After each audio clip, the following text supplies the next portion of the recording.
Hello and welcome back for session 2 of our Love 'em and Leave 'em Professional Learning Center employee training. In this session, we're going to talk about true supervision. There are 6 areas that we call the Super 6 of supervision. They are awareness, responsibility, accountability, children's needs, intervention, and physical presence. As we go through these, we want to make sure that you understand that this is an immediate expectation for you. Okay, anyone that's working on the floor, we want you to know that we expect you to be fully engaged and aware of all 6 of these areas of supervision. When it comes down to Super One is awareness. Okay, teachers must at all times be aware of how many children are in your immediate care and their ages.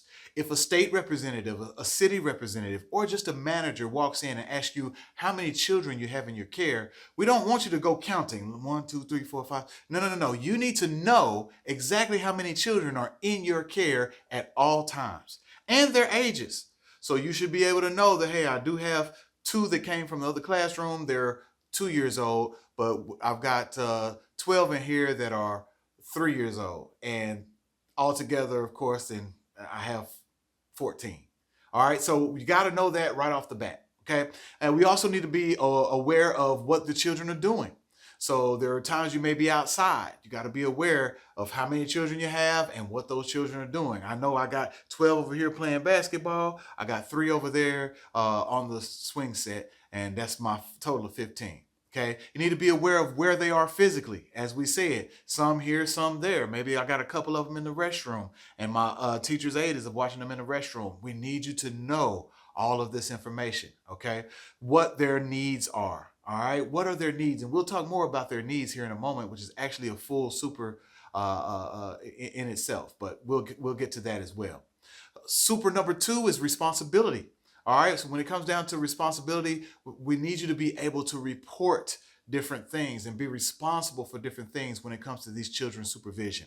Being responsible for their curriculum plans, making sure that you're on top of those, and understanding that if those curriculum plans are not as you need them to be, you got to be able to report that to management. Okay, incident reports. When things happen in your care and a child gets scratched or has a bruise, you need to be able to provide an incident report to show that this is what happened. Okay, special observations. There are times when you see things or you should see things that we may not be aware of. If that's the case, then we need you to be able to truly provide a level of reporting to what it is that's happening. Maybe something special. Maybe they got an ear infection. They've been tugging at their ear or something in their private region. You will help us a great deal by being able to report that and being responsible for that information. And parent correspondence.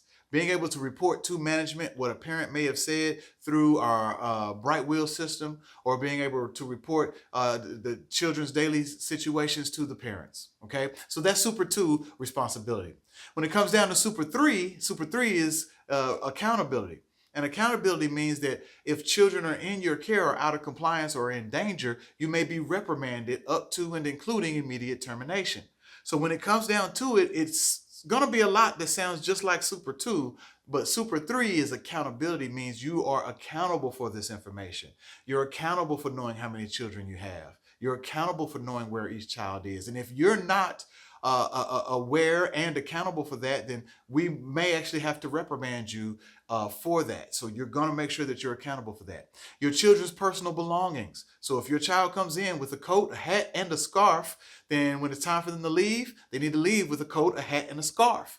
If they leave with a coat and no scarf and no hat, then it's your responsibility, and you need to be held accountable for that coat, that hat, and that scarf. So we may say, hey, listen, we need you to be accountable for that, for those two things. So we just, again, making sure that you're aware, making sure that you're responsible, and now making sure that you're accountable for those things.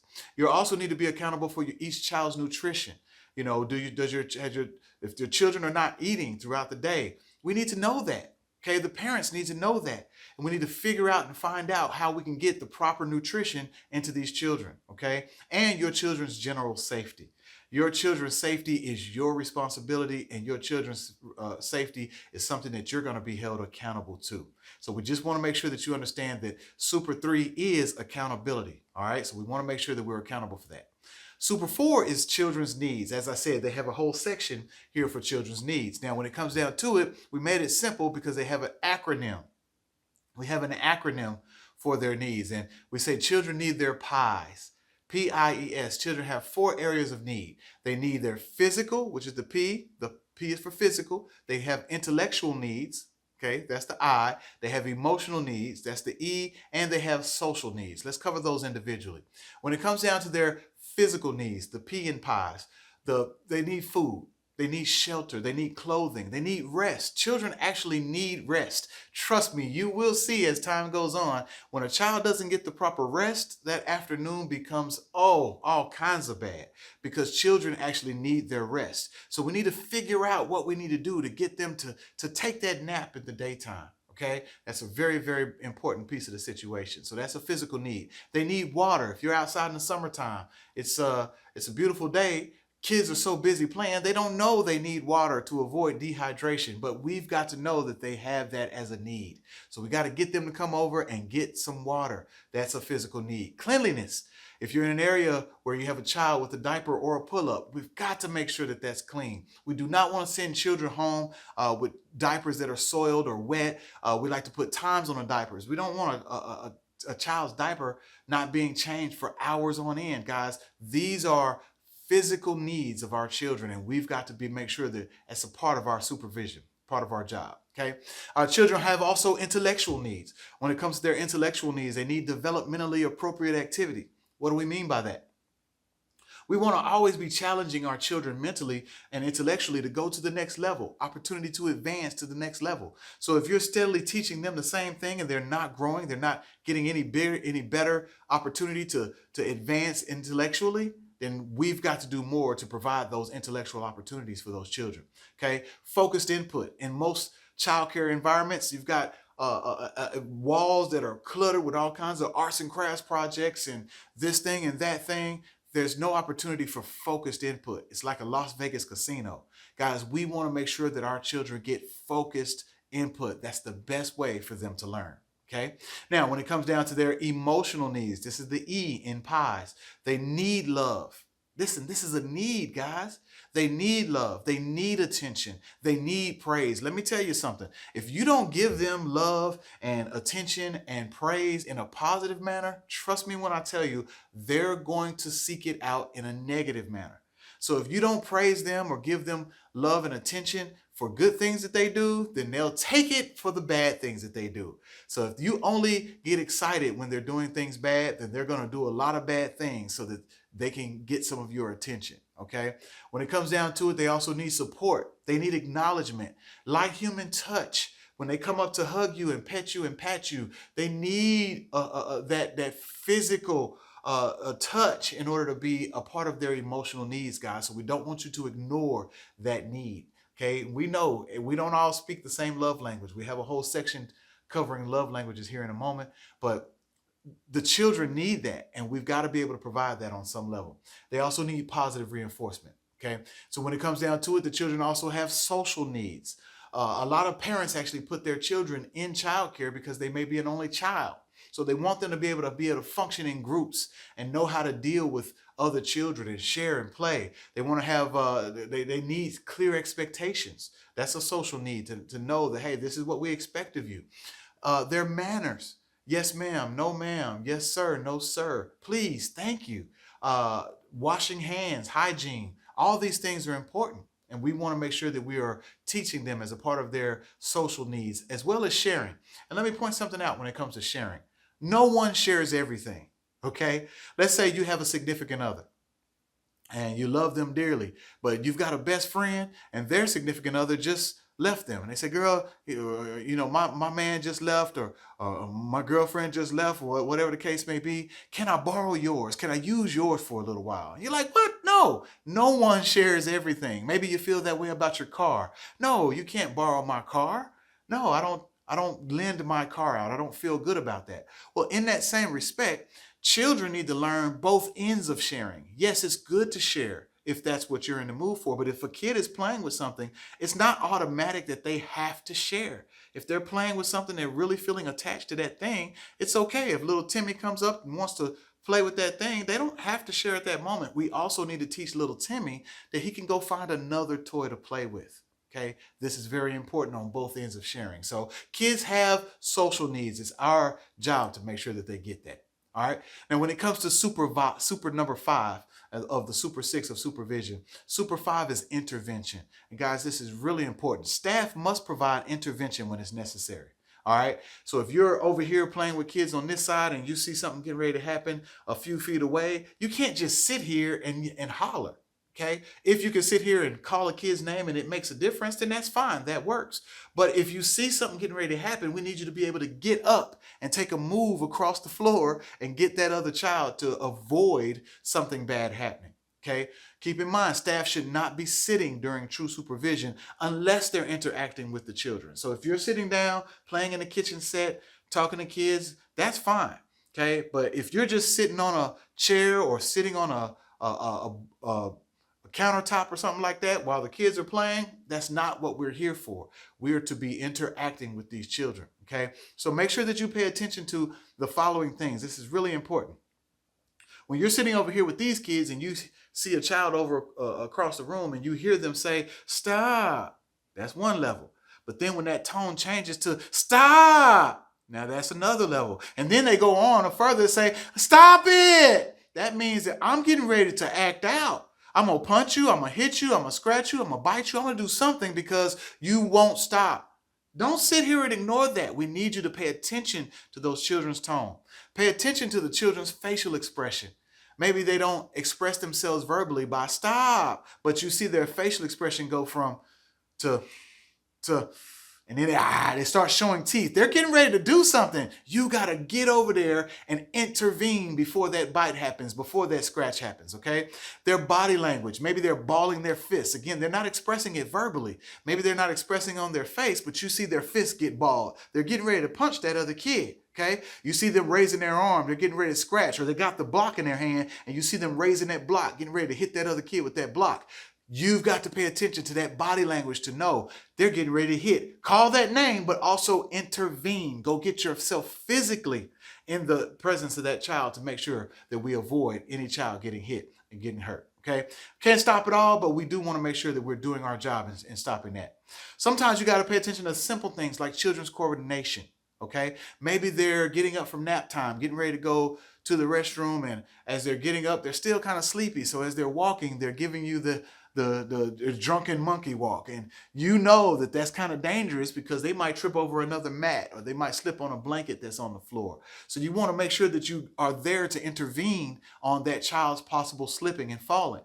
Okay, same thing when it comes to their clothing. Maybe their shoes are untied. Keep those shoes tied, guys. That's our job. Okay, keep those shoes tied. Make sure those shoes are tied. Make sure those pants legs, if they got long pants legs, that's a slipping opportunity. Okay, roll those pants legs up if we have to. All right, if their pants are not, I know this sounds crazy, if their pants are not tight enough and they keep falling down, well, if they're running and those pants fall, guess what? They're going down. All right, if that happens on concrete or on a tile floor, guys, it could be tragic. All right, so make sure you're paying attention to children's clothing. This intervention is very important. It's a very big deal.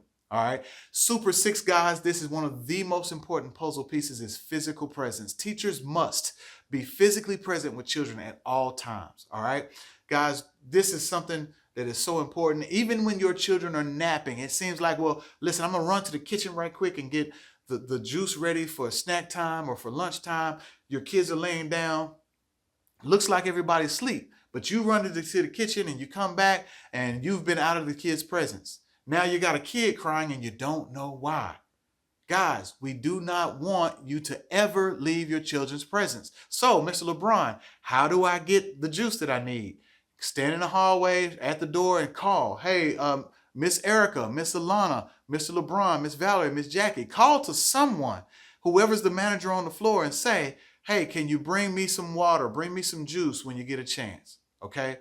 Do not leave your children. We learned this in a training that we had, guys, once. And this particular trainer was and I got to tell you this little piece of the puzzle. This particular trainer was a CPS caseworker before she became a trainer. And she went into a case where a child had 6 bite marks on their back. Okay, 6 bite marks on their back.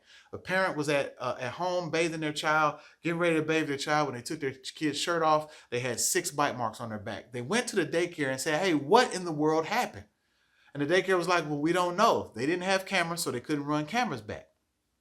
The teacher in this situation was then investigated by CPS to try to figure out, how did this happen?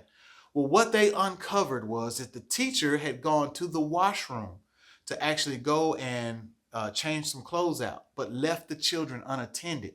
Yes, the children were down for a nap, but another child actually crawled over and apparently bit this child on the back 6 times. So can you imagine a parent seeing their child's back? Now, even if that child was crying, if they can't express that she came over and she bit me on my back 6 times, then you don't know to look at that. Now you can't write an incident report for it. You have no reason to take your child's shirt, every child's shirt off and look at their back. So you don't know that they've been bit on the back 6 times. You just know that they're hurting. Guys, here's what even puts the icing on the cake. When the CPS worker asked the teacher, how did you miss this? The teacher actually said, well, she wasn't crying hard, so it must not have hurt. What? Are you serious right now? That's the answer you give for not providing true physical presence, true supervision of your children? Guys, it's our job to always be physically present in the room, eyes on our children, which leads right to our next part. A part of their physical presence is having children in your sight at all times. So supervising the restroom activity and having these children in your sight. If you got children in your classroom, got other children that need to go to the restroom, how can I be in 2 places at one time, Mr. LeBron? Yeah, you got to figure it out. You got to be in that classroom and have your eyes on the classroom. You're in the hallway. You back up in the hallway. You still see the classroom. You poke into that bathroom. Hey, guys, let's hurry up. We got to make sure we get this done. And then you go right back to that classroom. You're back and forth. You're in both places, but you got to physically have your eyes on those children at all times. Let me say this too. The restroom is a big, big place for accidents. You got porcelain toilets, you got tile floors, you got soap and water in access to the children. Guess what? That's accidents waiting to happen, guys. Kids can fall, soap on the floor, kids fall, hit their head on the toilet, hit their head on the countertop. That could be tragic, okay? Make sure that you're physically present and supervising that restroom activity at all times. Guys, cell phones cannot be used in the classroom, all right? We've tried it before. If it were one thing, if you save that for an emergency, or if there was a break or something like that, and you on your break you checked your phone or something like that. But we see now that we can't live without our phones. It's hard to imagine an hour without our phones. It's hard to imagine 10 minutes without your phones. So when it comes down to it, guys, we've come to discover if your phone is in the classroom, you're gonna look at it. So, and you know this to be true, so your phones cannot be used in the classroom. Leave your phone in the locker. Okay, if you're caught using your phone in the classroom, it can be a fine. Your people need to get in touch with you for an emergency. Make sure everyone has the school's number. We will be glad to come fill in for you while you take phone calls or whatever the case may be on the school's phone. Okay, this is really important, guys. And I know you guys may think you guys are doing too much. You have too high an expectation. Take a look at these news clips and videos so that you can see just how important it is to have the proper supervision over these children, making sure you're taking care of the children's needs, being aware of what their needs are, and also being physically present. Take a look at this. Surveillance video from Kitty City Child Care Center shows a 9-year-old's reign of terror over a room of infants. The boy can be seen punching one little girl multiple times, then choking another, then patting her on the back as she cries in pain. Another time, he violently shakes another child. In an exclusive interview with the WLBT photojournalist, the boy's aunt says the family is embarrassed by the attacks and the daycare should be shut down. He bad. He fight kids, but he don't fight little babies.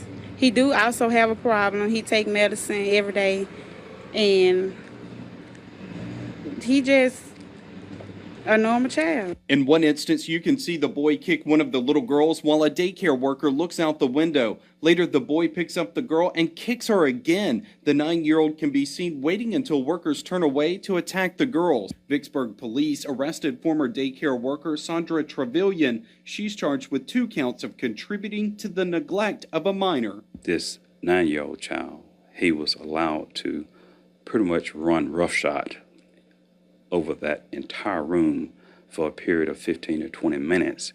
All his action went unnoticed. The parent of one of the girls, Jamie Williams, says his daughter came home for about a week with injuries, including a busted lip and a bite mark on her chin. Don't nobody know nothing at the daycare.